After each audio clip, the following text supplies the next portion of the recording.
అవసరమైనటువంటి సభ్యుల సంఖ్య లేకపోతే ప్రతిపక్ష హోదా రాదనేటువంటి మాట ఆయన స్పష్టంగా తెలిసిన మాటే. ఆయన చెప్పిన మాటలోనే స్పష్టమైంది అది.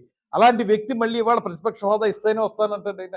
ముఖ్యమంత్రి గారితో సమానంగా మాట్లాడితే అవకాశం ఉంటేనే నేను అసెంబ్లీలో ఉంటానంటే ప్రజల సమస్యల్ని గాలి కుదిలేసేటువంటి విధానం అది. మీకు అత్యున్నతమైనటువంటి ప్రజాస్వామ్యంలో అత్యున్నతమైనటువంటి వేదికలు ఏంటి? చట్టసభలు. చట్టసభల్లో మనం మాట్లాడితే అది రికార్డ్ అవుద్ది. దాని మీద ఏదైనా ఒక యాక్షన్ తీసుకోవడానికి అవకాశం ఉంటుంది. మీకు నిజంగా చిత్తశుద్ధి ఉంటే, ప్రజల పట్ల మీకు ఏమాత్రం గౌరవం ఉన్నా, ప్రజల పట్ల మీకు అభిమానం ఉన్నా, వాళ్ళ సమస్యలు పరిష్కరించాలనేటువంటి ఆలోచన ఉంటే, మీరు అసెంబ్లీకి వచ్చి ఆ వేదిక మీదుగా ప్రజా సమస్యల్ని గళమెత్తి మాట్లాడండి. మాట్లాడి తద్వారా దానికి పరిష్కారాన్ని తీసుకురండి. అది బాధ్యతాయుతమైనటువంటి ప్రతిపక్ష నాయకుడిగా ఆయన చేయాల్సిన పని.